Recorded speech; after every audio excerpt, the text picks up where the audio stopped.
and dragons.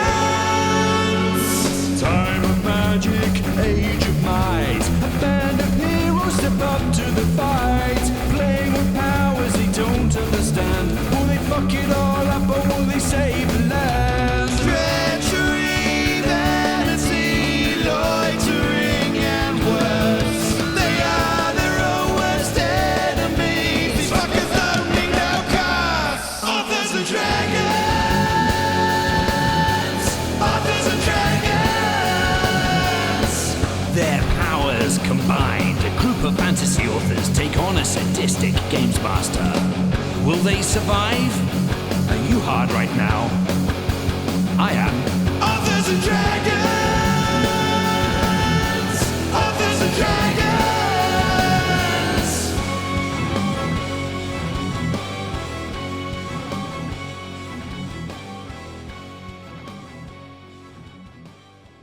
Hey everybody, I'm John Hartness, and I'll be playing the role of Fandango the Fantastical, who's probably currently wearing a bucket.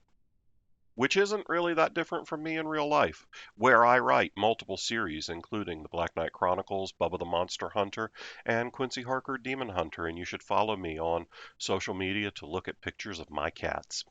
Hi, I'm Joseph Brassi. I play the role of Bjorg Bjornsson, enthusiastic and violent barbarian. I was an author on the Mongoliad books. My novels Skyfarer and Dragon Road can be found from Angry Robot Books and anywhere books are sold. And I am the author of such non-existent titles as Brass Balls and Steel Trawls, a story of Alaskan fishermen who have huge nuts. Hey, my name is Rick Gualtieri, and I play Silas Kane. What else is there to say about him?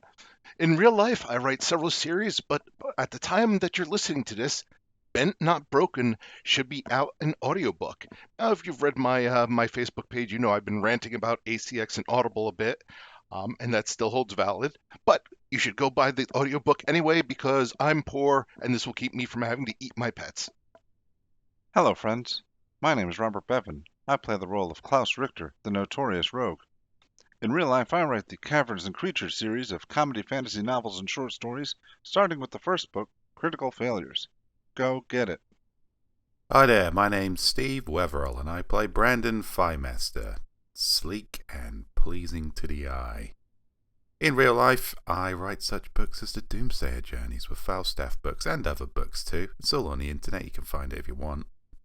Hey everybody, I am Drew Hayes, and you caught me here checking the latest weather in Portland. Why Portland, you might wonder? Why, that's where Authors and Dragons Con 2023 is going to be this August, and I know it's a little early, but by God, sometimes you're just so excited you gotta start doing that research early. In real life, I am the author of books such as Superpowers, NPCs, and Fred the Vampire Accountant, the latest of which, Posthumous Education, is now available in print, ebook, and audio. Yes, audio is available too now. We have Kirby Hayborn back doing a wonderful job. And on the podcast, I am the dungeon master of this shit travel agency. Yeah, those used to be things. And when last we left our intrepid adventurers, they had returned to Landport to find it on fire. And this time, they're pretty sure they didn't do it.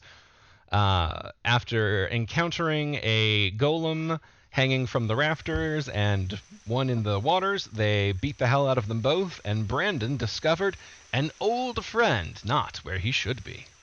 That's true, we were just knocking on your other door there, Gunfer, and being electrocuted. You maybe could have said something, but that's in the past.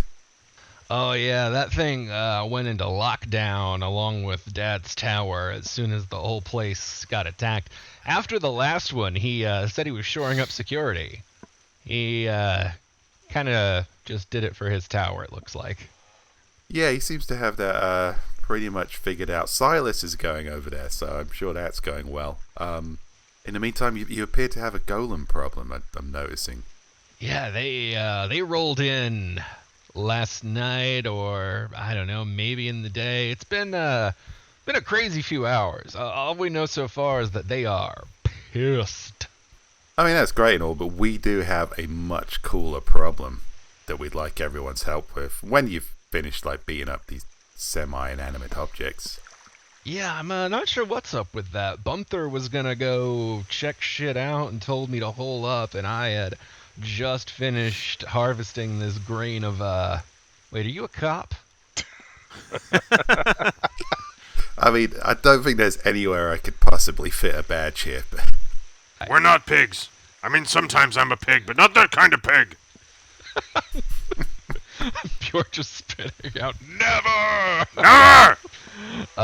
Alright, he looks, alright, yeah. So I had finished harvesting a strain of alchemic ingredient, and by the time I came down from my testing fugue, he still hadn't gotten back yet, which is maybe surprising, or maybe it was 5 minutes. Not a hundo on how much time has passed.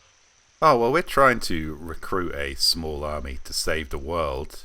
You know, it's just kind of an us level problem. But I guess we can solve your you level problem. Shouldn't take too long. Which way did he head? Oh boy, that is something I probably knew before I had that alchemic ingredient. I mean, it had to be up, right? Because, I mean, my place is locked down, and I'm here unless Gunther turns around and looks at the empty shop behind him. Ah, shit. I thought that might work. No, you're definitely here.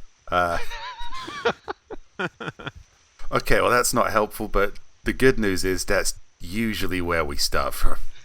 We're kind of in our element when we don't know what the fuck is going on. God, that's weirdly true. Uncomfortably so. All right, that was a pretty good bit of conversation, Brandon. So let's flow on to Klaus, who is on a roof. Yeah, Peeing? I think you no. finished peeing on the fire. Oh yeah, that's right. I was peeing on the fire. Yes, you were peeing on the fire. Well, yeah. If I'm finished, then how's the fire looking? Still a fire. Bummer. It's the stream of urine did not successfully extinguish it. Still a fire, but somehow worse. I've got one idea left in the chamber, but I'm not going to pull it out yet. Are you gonna take a shit on the fire? No, I was just shooting a load, but Jesus! but we're in danger. There could still be golems, so I will scan my surroundings for targets. All right, roll me a perception check. Klaus rolls a 19. Ooh, with a 19, you can see more debris, and actually, you see floating in the water a similar clay weak golem to what y'all fought on the deck. It is floating and not really moving, but you notice that it does keep doing just enough not to sink. So, all right. So it's probably like that first one where it was just hidden among the debris until we got its attention. Do I have time for an action? Sure. Then I'll shoot it. All right. Let's see Open what fire. happens. I will be sharpshootering. All right, 23 minus 5 is 18. 18 will hit. All right, so that's 20 damage. If it's not dead already. Is your bow magical? Yes. All right. So 20 damage. Yes. All right. You fire a shot into it. Sweet. Does it react? We'll find out on its turn. Okay. Silas Kane. Alright, so I seem to be stuck in an endless void with no way out. So seeing this, Silas accepts that his fate is obviously to die a horrific death of going slowly mad as he starves to death. But as he sits down to accept this fate, he smiles for two reasons, knowing that one, Toreg finally got it right, and two, at least he can't see Klaus anywhere. All right. Silas uses his action to accept his death. It's not one I've seen before, but it's D&D, baby. That's the joy of tabletop. And on the ignore the title on the crappy clay golem's turn, it will move, begin swimming toward Klaus. Shit, he swims is faster than I was hoping. Well, it doesn't have a swim speed, so that took Ah. both of its movements. So, Bjorg, you're up. All right. Where's the clay golem? Hold on. You're going to have to give me a perception to know that that's Oh, there. yeah, Klaus right. hasn't called out any sort of warning. Okay, It perception. was splashing around, so Yeah, it's perception. definitely viable. Bjorg rolls a 20 perception. Oh, all right. Yeah, it had to swim over and burn 2 actions to move fast, so it definitely splashed. Yeah, we'll say you can be aware of the clay golem directly to your north. Okay. You can go under the piers, but you can't go under the buildings. There's too much structure underneath those. All right. Using his boots of water walking, Bjorg is going to, let's see here. All right, I can get there with one move. All right, Going over. do it. Go in there, and I am going to attack. Roll it up. All right, let's do this. Oh, and yes, and I will rage. Are you attacking or reckless attacking? Reckless attacking. All right. That's how we do. That is a 14. Or no, wait, that's reckless, so it's advantage. It's a 25 and a 27. Those will both hit. And that's 11 damage and 17 damage. And your sword is definitely magical. Yes. All right, you come running over and swing your blade, and you take 2 big old gashes out of that thing. My friends, I have found an enemy! It's not dead, but it ain't happy. Ha ha ha! All right. All right, Fendingo, you manage to pry the bucket from your head and realize that you're back at Landport, and everything is burning. Gordon is a big snake. Klaus is on a roof. Just put the bucket back on. Yeah, if I had any Gunther's drugs left, I would just put the bucket back on. All right, so I can see Gunther as a snake. I can see Klaus. Do I see this big glowing thing off to my left? Yeah. Well, give me a perception. Let's see how much you get beyond the character positions. Okay. Natural 1. You get nothing else. You're just so both distraught and like, God damn it, this shit again. Yeah. All right. Well, if Landport is on fire, there's only one thing that I can do. Save the drugs. Time to go to Gunther's. Got to make sure Gunther's okay. As God intended. I thought for sure he was going to assume we were responsible for this and start rowing.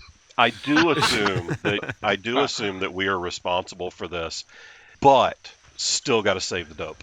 All right. So that, we'll say perception was your action since you not wanted, but you still got move. Now this building that's on fire, can I get around it, through it? You cannot go through it, but you may go around it. You can swim around it. Fuck that, I'll row the boat around it. Yeah, this was not the boat's original position. Your party changed it after you guys landed. That surprises me not at all. So I can't row the boat around it? Oh, no, you can. Okay. I'm going to row the boat around it. Actually, you're one person rowing a 2-person boat. We're going to say quarter speed. Okay, I can get about 10 feet. Almost. Okay. But, more than I've done in a while. I'm coming, Gunther! There you go. Moved 10 feet. I got you, buddy. All right. After that one, we get another tin golem, because Bjorg entered the threatened zone. Oh dear. Yes, the unstoppable, the very stoppable. These guys were not crazy strong. Aluminum foil golem. All right, it's gonna go up, and it will do 2 slams on Bjorg. 25. That'll hit. A 12. That will not hit. The 9 hits. All right. Or 9 damage, sorry. The 9 doesn't. You know what I mean. Although you're raging, of course. Yes. Oh, that's right. So. Playing fair here. Gordon also does not necessarily know about the fight going on the other side, so let's him throw a perception. All right, 20. Same as Bjorg, so we'll say that he has gotten it. Oh, he can just make it. Have I lost my mind? There used to be a thing on D&D Beyond. Oh, the D&D Beyond, they're probably charging $30 a month to attack now. Yeah, right. Okay, no, I found it. Here we go. So actually, Gordon is gonna, yeah, he's gonna stop right there. That's perfect because he has a reach. So he will do the bite with a 26, 7 damage. All right, Brandon Thighmaster. I will say to Gunther, well, if my adventurer senses are correct, the bard should be here any moment to try and mooch free drugs off you. I'm going to go round up the paladin, I guess, if we're going to go off on an adventure. Is there anything I should know about that huge glowing force field looking thing? Oh yeah, that's my dad's emergency ward. It goes up every time there's trouble. Technically, me and Bunther together can open it, but I don't know. It seems like he'll be pretty pissed if we do. Yeah, not the most patient of men I remember. Hypothetically, I mean, not that this will ever happen. Should anyone touch that thing, what's likely to explode? Oh no. He's real proud of that one. See, the problem with most barriers is that if you put enough force or power behind them, you can break through. So rather than focus on defensing thing, his whole bit is like a dimensional separation doodad. It cuts off teleportation and whatnot, and if you walk through, it just transport you to this empty realm of infinite nothingness. Infinite nothingness. Well, that sounds like a drag. Anyway, I'm sure Silas is fine. I'll round everyone up. We'll go find your brother. This is going to be easy. It's going to be fun. Classic adventure. Bye. And I'll move towards the nothing zone. All right, and I will add Gunther to the initiative tracker since he has now been taken out of his shop and is aware there's stuff going on. I will use my monk's speed to just kind of skip like a stone around this building. And it should take me up to the barrier. I think that's probably all you've got for this round, unless you want to do something with your bonus. Can I shout? I mean, I don't see Silas around. Yeah, you can shout. Hey, Silas! Silas, did you get sucked into the nothing zone? Do I hear anything? We'll find out on your turn. All right, Klaus. All right. Sharpshooter. I forgot to talk about sneak attack damage last time, but these are constructs, so probably it doesn't apply. Is that correct? No, you're thinking of the old systems. Oh, so it would apply. Yes, if All you had remembered it. Well, I'm remembering it this time. All right. All right. Same move with some sneak attack thrown in. Perhaps. All right. Does a 15 hit? Which one are you targeting? The same one. Same one, the clay one? Okay, Yes. yes, a 15 will hit. All right. So that's 18 plus, let me check my sneak attack damage. It's been a while.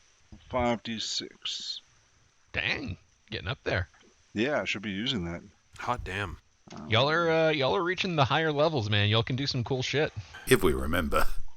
Oh, well, that's not as cool as it could have been. All right, so 18 plus 13 is 31. Well, that Extra is pretty 13 cool. damage Yeah. is nothing to sneer at, buddy. Yeah. That's solid. All right, Silas Kane, roll me a perception check. Okie doke. Silas gets a 7. You think you might hear some like faint bit of noise coming from a direction that's vaguely to your leftish, but with a 7, that's all I can really give you. All right, vaguely to my left. Just I'm okay with that. So I will stand up. I will take a break from my waiting to die, and I'll do a double move, to my left to see if there's anything here. Mind you, if I catch sight of Klaus, I will immediately turn right and just keep walking into the void. Oh, look who's not so accepting of his death anymore. All right, you double move directly to the left, and you remain in the void. Well, that was fun. All right, it is the clay golem's turn, and it will attempt to smack into Bjorg, since he is the most near threat. All right, this one also does 2 slams. Does a 24 hit? Oh, yeah. Does a 24 hit?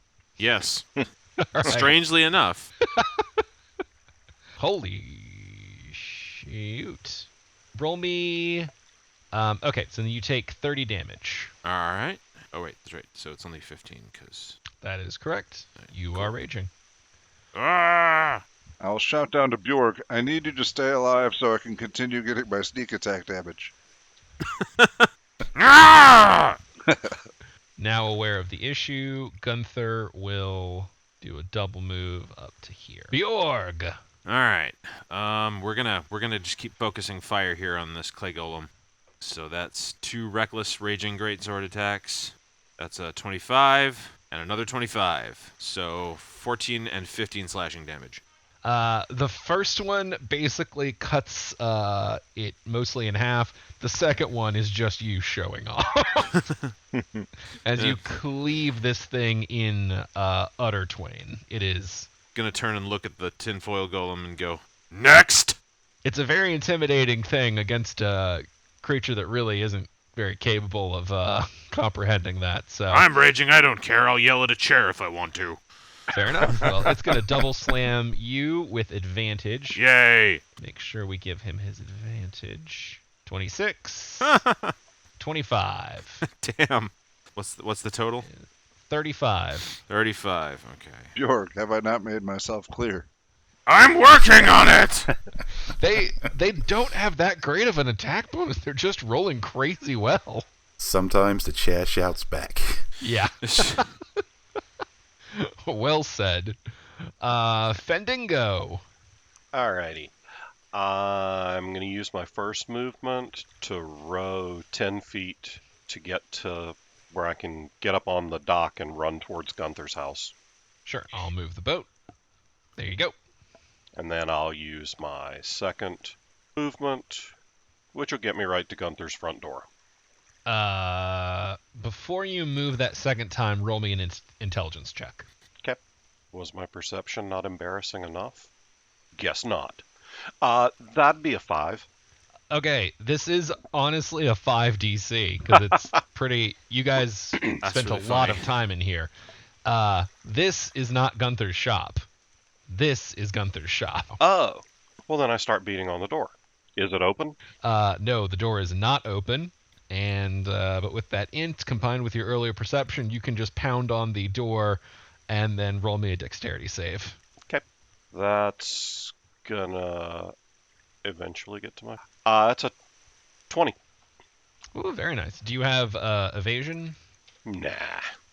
Okay, so you'll take half of 4, which is 2, as a wave of force slams into you. But since you made the save, you're not knocked back. You're just smacked by a little bit. And I'll go ahead and give you that with that jarring of the senses, you can look and realize, oh, there's magical wards engaged all over this thing. Howie! Gunther! Get out! Your dope's on fire! And with that, we will float back to Gordon, who will attempt to help out by taking a chomp out of the tin golem that's floating, assuming I can find that gosh darn page again. They hit it well. All right, there we go. Does not have advantage, but he does successfully bite it for 7. He's contributing. All right, Yay! Brandon Thighmaster. Go contributing. Alright, I probably hear some commotion behind me, but not too much to care. I've got I have 10 torches in my pack that have been there since the beginning of this adventure, and I've never used them. So I'm going to throw one at a barrier. Not too hard, just kind of testing it. Silas, are you traversing the void? We don't have time to traverse the void. All right. We will see how that plays out on Silas's turn. Klaus. All right. Not changing anything up here. Oh, not so great this time. Does a 10 hit? The tin golem? Yes. Yes, Oh. actually it does. Excellent. They are, as the name implies, not strong. All right, so that's 21 plus. Holy. Wait a second. Oh, shit, I was rolling 5d20s. Never mind. Let me try that again.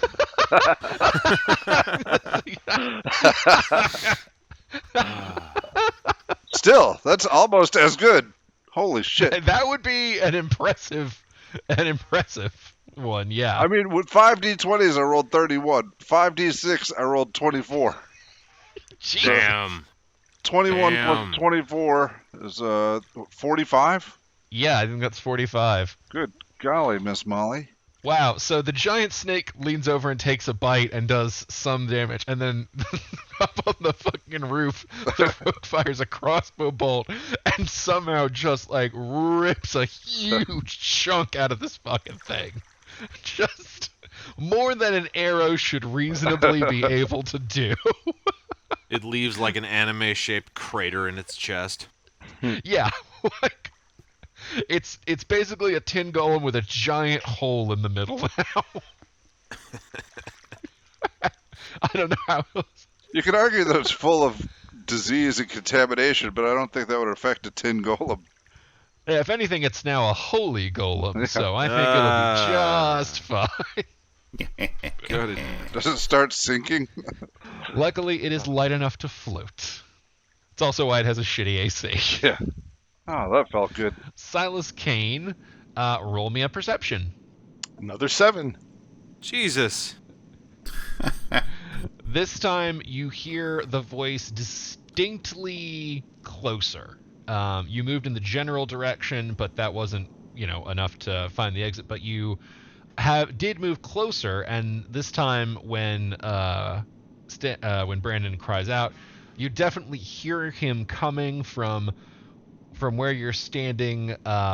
If your eyes are north, it's coming from what you would say is your northwest. And with a 7, you hear a clatter, and you can look and you can see a torch on the ground, but you did not see where it came out. Was I able to tell it was Brandon, or it was just a voice? Oh, with a 7, I can't give you identity. Okay, then obviously someone is tormenting me, so I fire 2 arrows in that direction. All right. Roll it up. I'll teach you to mock the dying. Oh dear. A 20 and a 19. All right, and what is your AC? Mine? Yours. 19. Okay, so both hit. You take 9 and 15 damage respectively. So the arrows leave your bow, whip through the air, vanish into the void, and then slam into your back. It's the sphere of justice. Okay, so somebody's firing at me from the other side now. Oh no. Silas versus Silas. Not Shadow Silas, just Silas fighting himself. Silas is Shadow Silas. I don't know that they're my arrows. They hit me in the back. Fair enough. Oh my god. That might be the most damage you guys have taken in this fight. Alright, the clay one is down. Gunther does not hear Fandingo, so he will use his turn to advance. He uses his action to knock and talk to the people, and then he uses his movement to go inside. So, that's Gunther. Bjorg! Alright, let's see. Tin Golem is gone. No new enemies? Tin Golem's not gone. Tin Golem's not gone? Oh, I thought it was killed. Okay. Alright, no, cool. he did a huge amount of damage, but it's still Oh, alive. yay! Alright, celebration. Bjorg is going to take 2 more reckless swings at the Tin Golem with the Raging Greatsword. That's a 17 and a 22. Those will both hit. 19 and 18 slashing damage.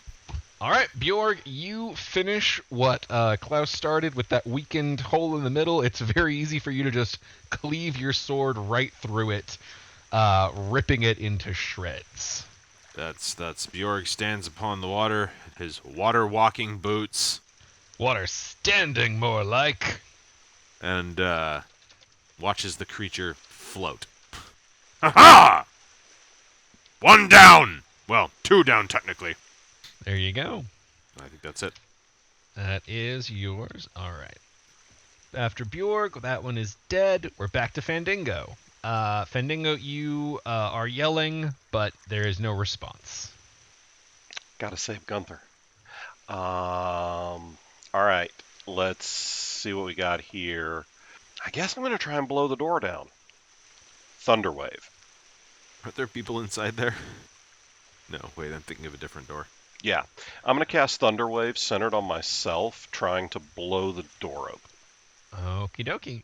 Roll it up. It's a con save with a DC of 17, or the door takes 9 damage. Awesome. All right. Can you guess what I'm about to ask you for, John? No. It rhymes with a Constitution save. Okay. That's right, he wants a Bonstitution rave. A non-seclusion stave. 3. You do not make it and take 9 thunder damage. I'm also then pushed backwards from myself. We'll say you push backward from the door. Basically, the magic hits the runes on the door and immediately is reflected right back at you. So you are... Pushed back 10 feet. All right, 10 feet. Fendingo's soul leaves his body temporarily like an anime ghost. God damn it. I'm gonna look... I guess I The look, reverb fights back. look around for help. Is Gunford just watching him do this? No, I actually did roll to see if Gunther heard him yelling, but Gunther only got a 7, so he pushed on. I played it fair. All right. Gordon will take no action since there's nothing currently to do. Brandon Thighmaster. I assume I just saw that torch disappear with a VoIP of some kind. Oh yeah, when you threw it into the circle, it just vanished. That was actually pretty cool. I'm going to do that again. Yeah, I'll look in my pack for other things I can throw into the void. But right now, I'm just I'm going to toss another stick in. There. Here, Silas. Silas. If you fill the void with torches, you may eventually displace Silas. I'm no magician, but this seems like a solid strategy. All right. Klaus. This fire needs to be dealt with. However, I don't think even I have enough semen to extinguish it. There's only one way to find out, though. No! I shall take out one of my many water skins and refill my bladder. While Oh my god. Could just pour the water directly on the fire. But no! it's wine in there. He could, but would that be his character? No, it wouldn't. You can accuse Klaus of a lot of things, but by God, he plays his character. He's turning wine into water. There you go. Reverse Jesus. While I'm doing that, I'd like to scan the periphery again and see if I see any more targets. Okay, roll me a perception check. 24. All right, with a 24, I think you can notice that there is a tin golem floating among the debris to your southeast, and I will ping it. Well, I am using my action to chug wine as quickly as I can, so I'll deal with him next time. All right, Silas Kane, perception check, please. Okay. A 5. God. Jesus! I mean, you're close enough that you can hear a voice and a clatter, again, as a stick appears. Once more, you're not looking in the right direction to see it with a 5. I guess if some bastard shot me in the back twice, I'd have trouble concentrating too. So, you hear a voice and the clatter of another stick, but that's all I can really give you with a 5, man. Somebody is tormenting me in here. Yeah, it's the same person who always torments you. You. Let's see if we have any spells that might work here. I will cast haste on myself. Fuck up in double time. Additional action. All right, I will dash in the approximate direction I thought I heard the voice, preparing to kill whoever is tormenting me. So your dashing and your speed is doubled. So it's 60 feet on one action, and with a dash, it's 120 feet, right? Yep. Okay. Well, and you're just going straight in a direction, right? Yep. Okay. Boy, I feel like I'll give you a 20% chance. I can't go higher. So there's a Charging 20% boldly into chance nothing. that you pick the right direction. But you've got so little to go on. There's also an 80% chance you're bolting 120 feet away. So we're gonna do you want 1 to 20? Do you want 80 to what's your good range? What's the range where Silas succeeds? 40 to 60. Or 41 to 60. 41 to 60. All right, I'm gonna throw the D100. You ready? Yep. 86. All right, so Silas is bolting 120 feet. And that's his turn. All right, there's no more of those, and excuse me, bro, excuse me, as Gunther will walk past the giant snake, paying it no mind, and he will rap on this door. Hey, who is it? Oh, no, wait. You're supposed to ask me that. And Bjorg. All right, so let's see here. We're knocking. Hold on, let me reorient myself. All right, hold on. I'm just trying to remember where everyone else is. That's a good one. We'll go ahead and recap for the people listening. Currently, Klaus is on top of the building directly north of Gunther and Bunther's shops. Gunther is knocking on the door of the building to the east. Silas is lost in the void. Brandon is directly to the east of him. And Fendingo is south of Klaus, having just been knocked on his rear by a magical effect. All right, Bjorg is going to go over to Gunther. I think that's Gunther, yeah, by the door here. Yeah. Yeah, all right. Bjorg's going to go over to Gunther and go, "Do you need assistance?" Oh, man, just looking for Bunther. Trying to figure out what's going on here. "Do I need to break the door down?" I mean, it's not my door, but, like, I might give him a chance to answer. "Oh. Bunther, are you in there?" We'll find out on Bunther's turn. All right. The tin golem that Klaus has spotted is still floating there, playing dead. It doesn't know it's spotted. Fendingo. I want to look around. I need help to get into Gunther's shop to rescue Gunther. Roll me a perception check. 28, not 20. Okay. You see Gunther standing next to Bjorg to your northwest across the chunk of water on a different pier. Awesome. Gunther, Bjorg, get over here. We got to get in the shop and rescue Gunther. "Gunther's over here." Oh. We got to get in the shop and rescue Gunther's drugs. There it is. He's dishonest. I'm breaking and entering, but I wanted it to seem a bit more heroic than that. I mean, if Gunther's in there, we'll save him too. He's But- over here. Then we don't have to save him. You're not going to help me, are you? It's not my turn yet. Okay, cool. That's the most weirdly meta line in this whole podcast, I think. All right. Gordon will do nothing and not eat precious time. And before we get to Brandon, there is a new entrant on the initiative tracker. Gunther. Well, he doesn't have to roll. Bjorg and Klaus. Give me perceptions. All right. Klaus rolls an 11. That's perception, you said? Yes. Okay. Bjorg rolls an 11 as well. Okay. You both can see. So the building that Bjorg and Gunther are at, like most of the buildings on this pier, has two doors, so you can move through it as intended. They're knocking at the door facing west. There is a northward-facing door, and that is the one that flings open. And a entity walks out. Bjorg and Klaus, give me intelligence checks. Bjorg rolls a 15. Klaus rolls a 9.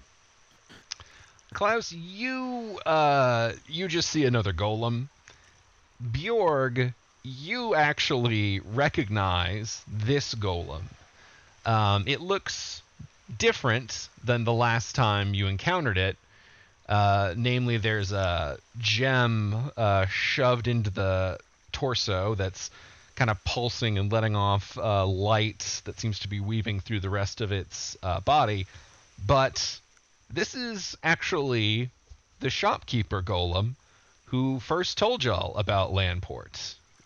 It's the one directly north and west. Yeah, of me? it's the one Yep, I that see, just okay. stepped out. It walks out, looks and says, "Ah, salutations." Hello. Oh, we've got a message for that dude. You you were actually brought a message from that dude.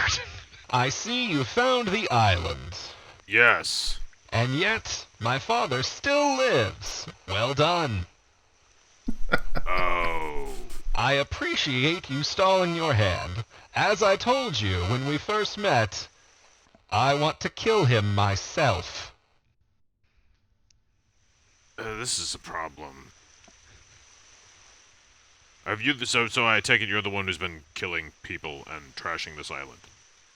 People? What people? Show me a corpse I have created.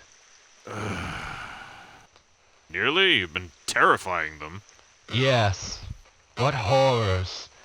To see the wizard they worship, or perhaps cower behind, and his own actions coming home to roost. Yet they need not fear. I have no enmity for them. They are as useless and powerless as I was. They have no say in living under the wizard's heel. All I want is to kill my father. Look, man, we've all worked in the service industry.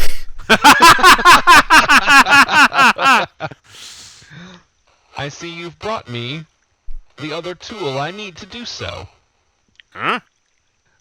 His gaze turns to Gunther, and at this point he reaches into the building and pulls out a limp form, drag the bloodied, beaten body, a very unconscious, bloodied, beaten body of Gunther out onto the deck.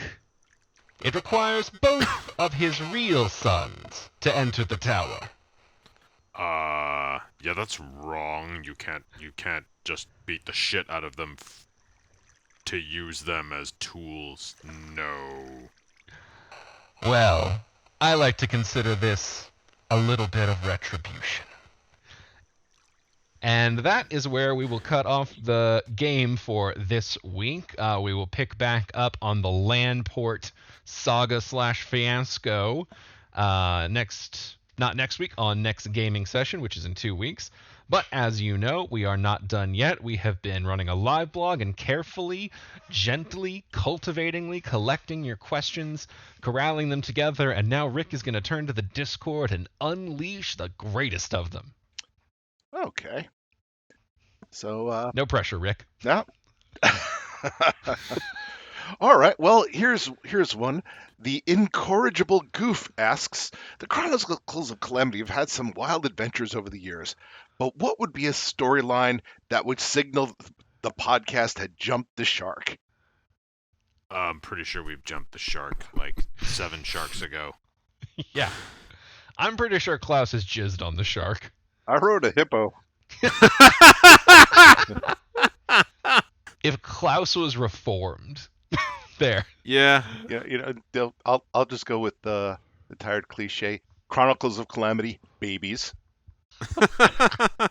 I think as soon as we do a musical episode, that's probably the end of it. No, I think those would all be cool. Yeah, the musical episode would be way more work. I think if we see a shark, we're going to jump it and then look for the next shark. This podcast has been a series of shark jumping. Get me a higher shark. I think that you're misunderstanding the pronunciation there, Steve. It's shark jumping, not shark humping. It can be both. Depends on where you land, I guess. Yeah. Yeah, I think that's pretty solid. Our friend Jono Wilson asks, if you were cursed in such a way that every toilet you sat upon became briefly sentient, would you rather that the toilet hated every second of it or fucking loved it? Oh man. I guess loved it because I don't want to be torturing something every time I poop. That feels mean. Yeah, yeah. I guess love it would be good. I guess you need to define it. Like, if the toilet is gonna be making like sexual moaning noises, I'm not sure I'm into that. But at the same time, if the toilet is gonna be like my personal hype man, Go, you go, know, go. go, you can do it, yeah, drop that dookie. Like, if the toilet's gonna be doing that, then it's not so bad. I mean, even if it's doing like their when Harry met Sally in the diner scene, that to me is still better Then than it hating like, every second. than you opening up the lid and it going, oh no, man, no, come on, man, please, God, no, man, no. Yeah, I'm gonna like I'm- you, Drew, but my reasons are a little more selfish. My assumption is if my ass can bring a toilet to life, then somebody else's ass can bring a toilet to life. And the last thing I want are like these angry sentient toilets, like to wake up in the middle of the night and they've all come for revenge. Oh, Didn't you yeah. write a shingles like that? Also, I feel like if some magical thing gives me the ability to decide if a sentient toilet is gonna love or hate its experience, that is definitely some greater force setting me up to be the toilet in another turn of the reincarnation wheel. So I ain't taking no fucking chances. Thinking maybe it'll suck my dick if I pee in it. Oh Bob found the loophole. no! Eek. Yeah, it didn't specify how enthusiastic. I think Bob is one scenario there, I guess. Yep. Everyone's happy. Speaking of humping sharks, Yeah, when life throws you lemons. When life throws you lemons, suck my dick.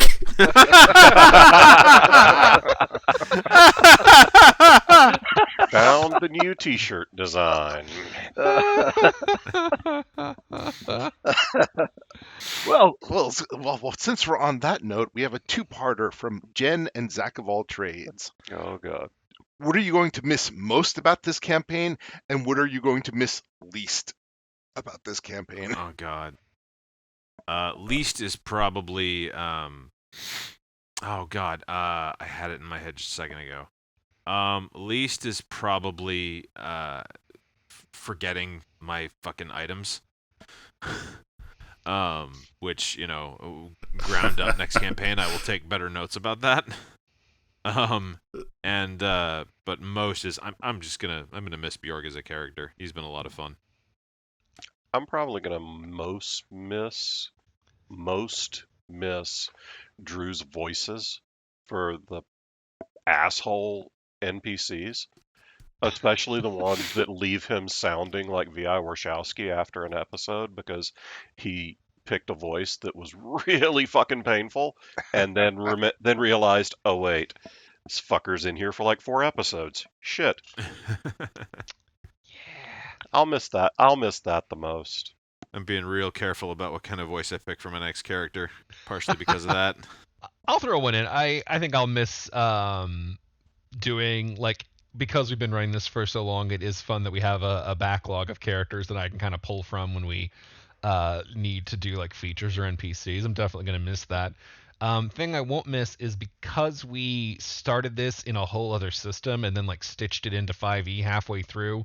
There's like just a few random bits and things that are kind of throw shit off here and there, and I think starting a campaign that's clean in one system will probably be easier all around. Yeah, that you're makes probably sense. probably not wrong. Yeah, there's lots I'll miss. It's a weirdly perfect sort of character dynamic, and it's I'm sure we'll come up with another weirdly perfect character dynamic, but I shall miss this one. things I won't miss. All the things I won't miss will inevitably happen in the next campaign. So I'm sure they'll raise their ugly, beautiful heads again. Technical difficulties. They ain't going anywhere, let's be real. Oh yeah, no, they've been with us from day one. They'll be with us until day done. I'll most miss Ron Weasley Jeremy. Least miss, well, my level of competence. I think I'm going to know what I'm doing a little bit more with my next character. After 7 years, I have decided to play D&D. It should probably be noted here, this is a good space for it, that these characters, while Chronicles of Calamity is coming to an end, that doesn't mean we won't see these characters down the line. Part of the reason we're shaking things up is it offers us the chance to mix in different character combinations as we do these more limited run games. So even though Chronicles is coming to an end, that definitely doesn't mean that everyone has seen the last of all the individual people. Yeah, that's true. No.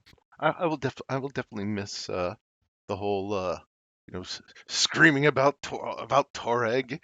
But oddly enough, I will miss the least the fact that I wasn't smart enough to make up a god, just a made up god at the beginning, and instead of we've had to dance around the fact that Toreg is copyrighted. The reason he can't say the name anymore is less plot and more logistic. I was about to say, when's the last time you actually got to scream about Torek? It's got to be a couple of years It's been a while now. Around the time we realized we were never going to be able to use it in anything we produce. Oh well, you can switch up gods, I guess. Okay. All right. Our friend Crystal asks, at the end of an epic campaign such as this, how do you prefer for characters to end up? Go down in a blaze of glory, retire to a harem of hotties, take up farming, etc. Oh, I guess Brandon's ultimate goal is to become one with the universe, so nothing less than perfect spiritual and physical perfection, and infinite enlightenment, I guess. But I don't know how I'd roleplay that. Basically, if the end of this podcast I legitimately drop the secrets of the universe, then I guess you're welcome. But I can't see it happening. I can see Bjorg just wandering off to do different things. I can also see him dying spectacularly. It's, it really comes down to the roll of the dice, but I'm sure that however he ends will be satisfying. So the Silas postcard that JLD put together for our first Chronicles of Calamity comic book was Silas being burnt at the stake and smiling as he was going up in flames, and that just seems like such a perfect ending for Silas. I'd agree. I can't see Klaus having a conventionally happy ending, but maybe a Klaus happy ending where just drinks himself to death and doesn't wake up. I thought you meant that as a happy ending, as in someone jerks him off.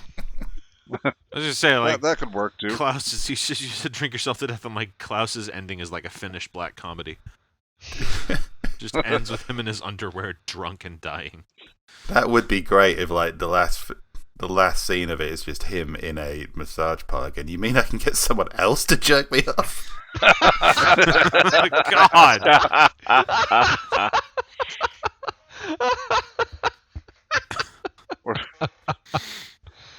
Or dying, drowning at the bottom of a well full of booze. It's a perfect circle. Okay, our friend Jamin, I'm assuming it's Jamin, whatever. Do you go back and read the previous books in a series before writing the next one? How free do you feel making retcons instead of just holding up what you said before? All right. So for a long series, I won't go back and read all the previous books. I'll usually read the last book. And as far as retcons go, the only retcons I try to ever make are either just blatant screw-ups where it's I messed up continuity, or on rare occasion I'll go back and be and find something and be okay, that's too cringe even for me. Yeah, if I realize something doesn't fit, I try to fix it in universe. My go-to example is in Forging Hephaestus, the main character quotes war games, and the Matthew Broderick movie, and then after writing that and releasing it, somewhere in there, I actually thought about the circumstances like in that movie and thought, oh shit, that movie would never be made in that universe. It would not exist. But so, rather than try to change what she had said, I just took it the step further and went, well, they have multidimensional technology, and it's a known thing that multiverses exist. Why couldn't she just have seen the movie from another universe? And so I created the Multirion multiverse movie streaming service. So I built out more world detail to explain what would have been an inconsistency. Nice. Yeah, I had to do something similar to that when fans called me out on contradicting myself. Fortunately, all of my protagonists drink very heavily, so I just used a slightly unreliable narrator and said, "Hey, he was drunk."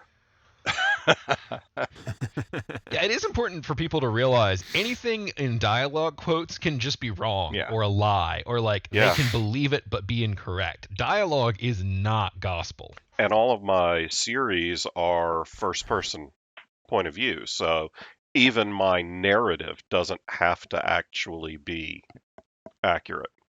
Yeah, I mean, I've told like there are stories in the Bill universe that are told from different perspectives, and things kind of work out a little bit differently through other people's eyes. Yeah, I confession, I did not reread Skyfarer and Dragon Road when I wrote Prince of Clay, and part of the reason I didn't do that was I was like, I had a really good memory of what the major beats were, and nothing was so different, and I intentionally structured it so that it would be relatively easy to go back and fix stuff on an editorial pass, because I knew that if I reread the books first, I would get super bogged down in trying to figure out exactly which details I wanted to call back to. And I was like, no, I just need to go. I just need to go and get it done. I'll fix it later. Yeah, I don't go back and read the entire series, but I will go back and look up relevant passages. You know, have these two characters met before? I don't remember. I'm going to go look up, and I'll find it without having to read 9 full books. Oh, sure. You always, there's constantly having to go back and check stuff. Like, I keep oodles of spreadsheets of details, and still, when I'm writing a new book, I'm frequently opening Control Fing to go back and check old scenes and stuff. But that's a little different than like rereading the whole thing. And even if I did, I'd still have to go back and check those details. I have gone back and like reread my main series. Like, I don't do it for every book, but like, just. And the cool thing about doing that is finding details that I wouldn't have known to look up. Like one of the characters I had mentioned early on had a sister that was really never mentioned again for like 8 books, and I went back and I was like, holy crap, this guy has a sister. I'm adding some lines about this here. So it can be useful to go back just for that reason, but I wouldn't do it for every book. I just read my own stuff because it's hilarious. All right, bring us one more to close us out, Joe. All right, let's see here. Our friend Vicky asks, New Year, New You. What would be your word of the year if you chose one?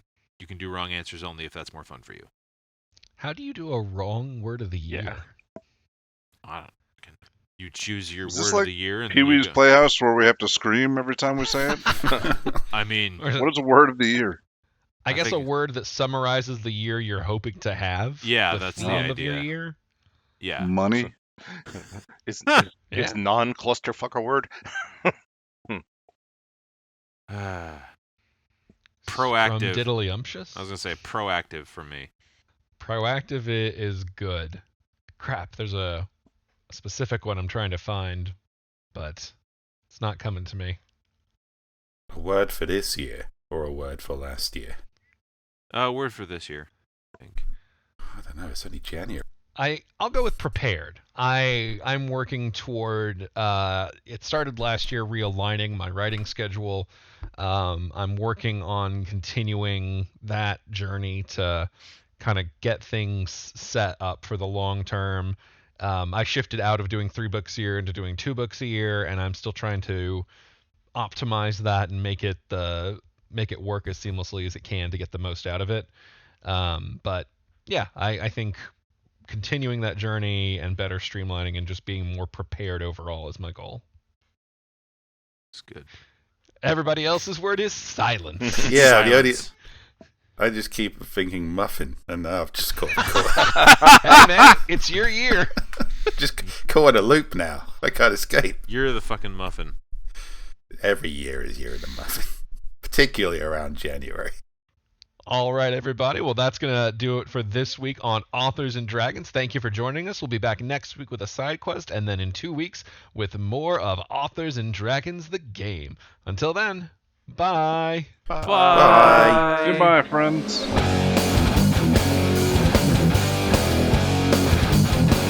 Authors and Dragons is brought to you under a Creative Commons license, meaning you are free to share this material so long as credit is given to those who created it, which is us, the people you just heard play the game. Opening and closing themes performed by the Gore Core 4. Authors and Dragons! Authors and Dragons!